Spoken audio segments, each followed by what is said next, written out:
bacdu waa qashinka ugu badan ee dhex yaalla wadooyinka magaalada Muqdisho xilli dhawaan dawladda Soomaaliya ku dhawaaqday inay gebi ahaanba bacda mamnuucday maadaama ay saameyn ku leedahay dhibaato weyn ku hayso deegaanka iyo xoolaha.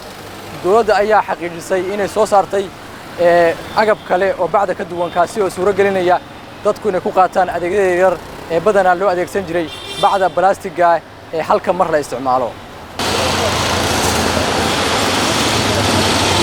bacuhu badii bay dhibaateeyeen sagaal cudur baa laga qaadaa xoolihii bay dhibaateeyeen oo calooshoodiiba bac baa ka buuxsantay. waa xilli habeena waxaan joognaa wadada Makal Mukarrama ee magaalada Muqdisho ee caasimadda Soomaaliya. waxay ku egtahay habeenkii dawladda Soomaaliya u qabatay inay ku joojiso bacaha balaastigga ee laga isticmaalo magaalada Muqdisho iyo guud ahaan gobollada dalka kuwaasoo dadweynuhu ay ku adeegtaan. tanna waa nooca bacda ah ee dawladda Soomaaliya ay ku tala gashay inay ugu bedesho oo lagu bedelo bacdii hore loo isticmaali jiray ee balaastigga ahayd. tan waxay dawladdu sheegtay inaysan wax saameyn ku yeelan doonin deegaanka.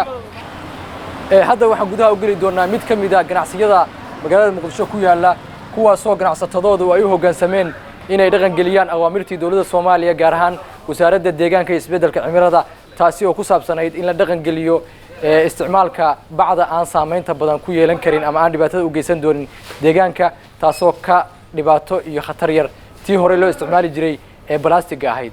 waan la soconay markii uu soo baxay amarka ah in la joojiyo maxaa la yiraahdaa bacda.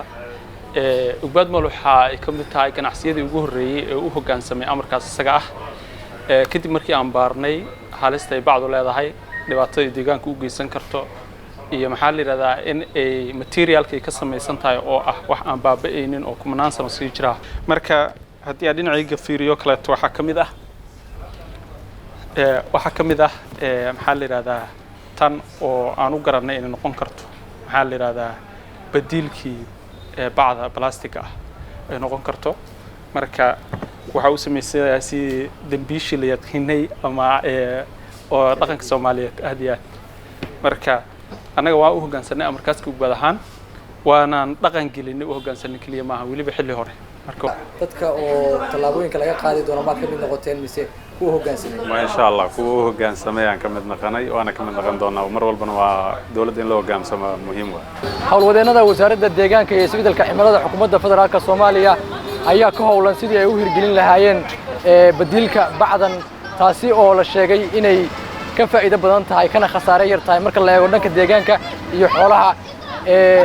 la taliye sare oo wasaaradda deegaanka Faadumo Cabdullaahi ayaa waxay noo sheegtay in ay ku guuleysteen in ganacsatada Soomaaliyeed ay ka dhaadhiciyaan inay dhaqan gelinayaan adeegyada ku saabsan bacdan sidoo kale toona laga maarmi doono bacdii balaastigga ahayd ee dhibaatada ba'an ay kala kulmi jireen deegaanka iyo xoolaha Soomaaliyeed. saad ogtahay waxa bacaha bilaabay in laga hadlo wacyigelintooda waa hal sano socota.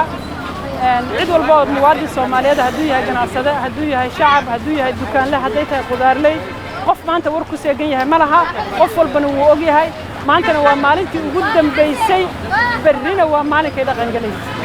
Maxamed Tarsan warbaahinta qaranka Muqdisho.